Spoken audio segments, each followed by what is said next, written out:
اس کے آغاز میں اللہ تبارک و تعالی نے اپنی صفات بیان فرمائی کہ غافر الذنب وقابل التوب شدید العقاب للطول. اللہ فرماتے ہیں میری صفت ایک یہ بھی ہے کہ میں گناہوں کو معاف کرنے والا ہوں, توبہ کو قبول کرنے والا ہوں, لیکن ایک صفت میری یہ بھی ہے کہ جب پکڑنے پہ آؤں تو پھر سب پکڑ کرنے والا بھی ہوں اور سب سے زیادہ طاقت رکھنے والا بھی ہوں. یہ اللہ نے اپنی صفات بیان فرمائی. ہم اللہ کا فضل ہے کہ مومن ہیں, اور اگرچہ مانتے ہیں کہ گناہ گار ہیں, لیکن پھر بھی اللہ کے بندے ہیں, رسول اللہ صلی اللہ علیہ وسلم کے وفادار ہیں, اور رب تعالیٰ کی رحمت کے امیدوار ہیں. انشاءاللہ العزیز اللہ تبارک و تعالیٰ ہمیں جنت الفردوس میں داخلہ نصیب فرمائیں گے. آمین. آگے اللہ تبارک و تعالیٰ ارشاد فرماتے ہیں کہ کافر ان الذین کفروا ینادون ربۃ اللہ, کہ جب کافروں کو جہنم میں داخل کیا جائے گا تو وہ اپنے اعمال دیکھ کر اپنے آپ سے بیزار ہوں گے. یعنی کہ انہوں نے حرکتیں دنیا میں کی ہوں گی, جب ان کے سامنے آئیں گی تو وہ بیزاری کا اظہار کریں گے. اللہ فرماتے ہیں جب تم یہ کرتے تھے تو اللہ تم سے زیادہ بیزار تھا, اللہ تو زیادہ بیزار تھا اس وقت, تمہیں سمجھ لیے. اور پھر کیا کہیں گے کافر, قالوا ربنا امتنا اثنتین واحییتنا اثنتین, اے پروردگار آپ نے ہمیں 2 مرتبہ موت دی اور 2 مرتبہ زندگی دی. اس کا کیا مطلب ہے؟ ایک تو موت انسان کے پیدا ہونے سے پہلے, پھر اس کے بعد زندگی, پھر موت, اور پھر آخرتی زندگی. یہ 2 موتیں اور 2 زندگی. وہ کہیں گے یا اللہ جب آپ نے اتنا کر دیا تو ہمیں پھر موقع دیں, ہمیں پھر موقع دیں 5ویں مرتبہ کہ ہم اب آپ کی فرما برداری کریں گے. اللہ تبارک و تعالی ارشاد فرمائیں گے کہ اب کوئی راستہ نہیں, اب راستے سارے بند ہو چکے اور ختم ہو چکے.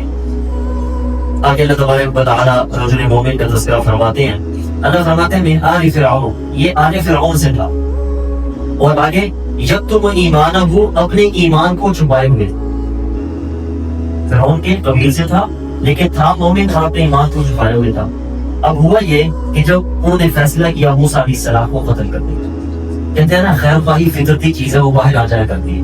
جب انسان کسی کا خیر خواہ ہو, جس سے پیار ہو, محبت ہو, تو محبت باہر آ جایا کرتی ہے, وہ چھپاتے بھی چھپتی نہیں ہے.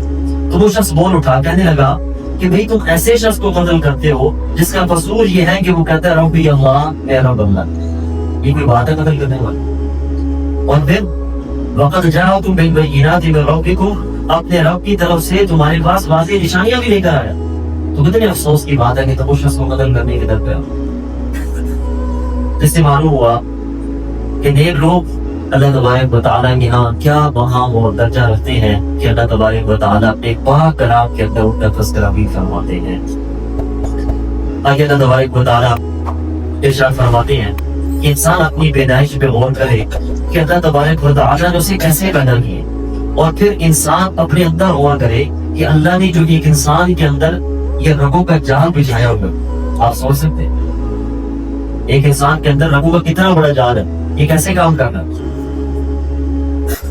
تو اللہ تبارک و تعالیٰ ارشاد فرماتا ہے کہ انسان اپنے اندر صرف غور کر لے نا, اسے اللہ سمجھ آئے, اسے اللہ یاد آ جائے, اور وہ کبھی سوچے بھی نہ کہ میں اللہ کی نافرمانی کروں. وہ سجدے میں پڑ جائے, لیکن انسان اور تو کرے, اللہ نے کتنی چیزیں رکھی. آگے اللہ تبارک و تعالیٰ سورہ حامیم سجدہ, اس کی پہلی آیت کے اندر ہے حامیم, اس لیے حامیم کہا گیا. پھر آگے سجدہ کی آیت ہے, اس لیے اس کا نام رکھا گیا حامیم سجدہ. حروف مقطعات سے آغاز شروع میں اللہ تبارک و تعالیٰ ارشاد فرماتے ہیں کہ یہ قرآن اللہ کی کتاب ہے, اور اللہ نے اسے کھول کھول کر اس کی آیات کو بیان فرمایا ہے. یہاں ایک تذکرہ ہے ابو الولید قطوہ, ایک کافر تھا بہت بڑا. وہ رسول اللہ صلی اللہ علیہ وسلم کے پاس آئے, کہنے لگا کہ آپ کیا چاہتے ہیں؟ اگر آپ کو مال و دولت چاہیے وہ مل جائے, اگر آپ حکومت کرنا چاہیں ہم آپ کو وہ دیں, آپ بتائیں کیا چاہیں. اور نعوذ باللہ کہنے لگا کہ اگر بالفرض آپ کچھ بھی نہیں چاہتے تو پھر یہ کس راستے پر چل پڑے, تو پھر اگر کوئی علاج کی ضرورت ہے ہم وہ کروا دیتے ہیں. تو رسول اللہ صلی اللہ علیہ وسلم نے ارشاد فرمایا آپ رکیے, تلاوت سنیے.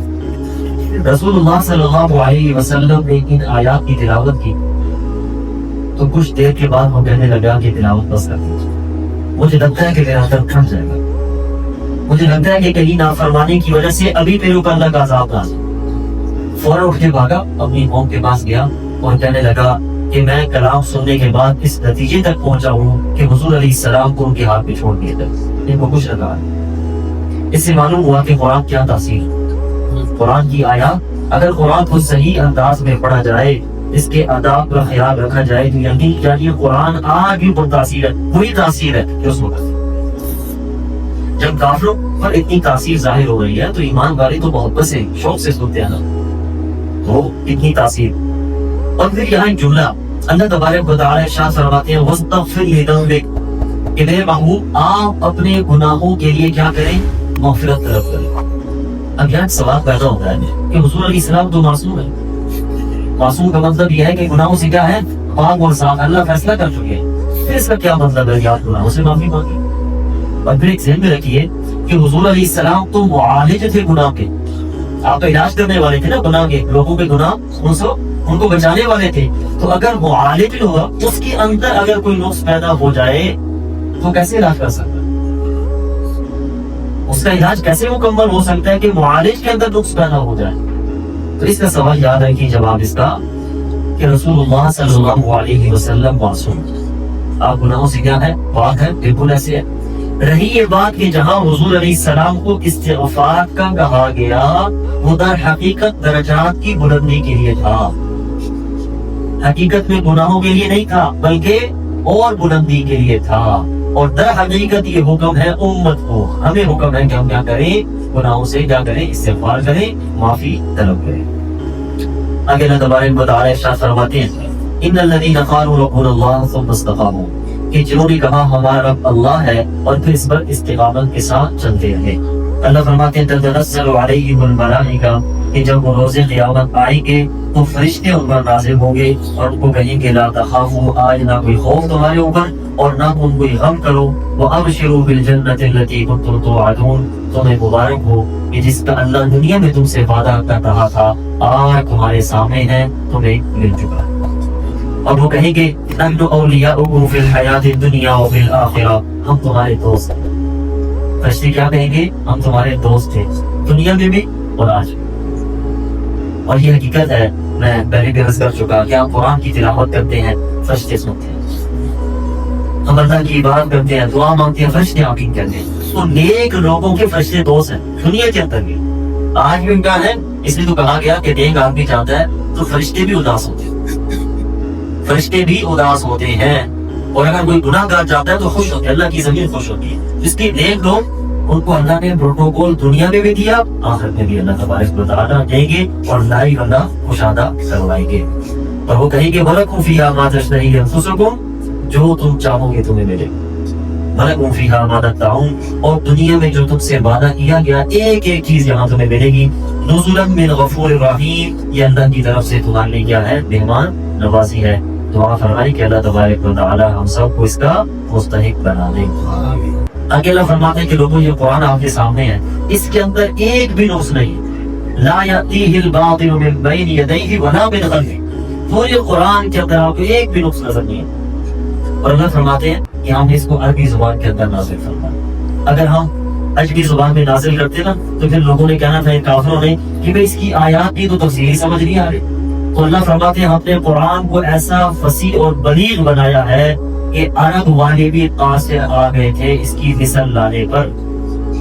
کتنا بڑا چیلنج تھا، کہاں نازل ہوا؟ عرب کے لوگوں کے سامنے آیا جو عرب کے اندر فصاحت اور بلاغت کا بہت بڑا ملکہ رکھتے تھے، ان کو ناز تھا عربی فصاحت اور بلاغت کے اوپر، لیکن قرآن کی ایسی فصاحت تھی، ایسی بلاغت تھی کہ وہ بھی قاصر رہا۔ قرآن نے چیلنج دیا اللہ کہ بھئی اگر آپ چاہتے ہیں نا، آپ کہتے ہیں کہ بھئی یہ قرآن اللہ کی وحی نہیں، تو پھر اس جیسی ایک صورت لے چند آیات لے آؤ، لیکن اس کا مقابلہ نہیں کر سکتے۔ تو اللہ تبارک و تعالی ارشاد فرماتے ہیں ایمان والے اطمینان رکھیں، اللہ فرماتے ہیں جو بھی ایمان رکھے گا یہ قرآن اس کے لیے شفا، ہدایت بھی ہے، شفا بھی۔ اور یہ حقیقت ہے کہ جب قرآن کی تلاوت کی جائے تو روحانیت سے بھی، اس کو بھی روحانی بیماریوں سے بھی شفا ملتی ہے اور جسمانی بیماریوں سے بھی اللہ شفا عطا فرماتی ہے۔ اللہ تبارک و تعالی ہمیں عمل کرنے کی توفیق عطا فرمائے۔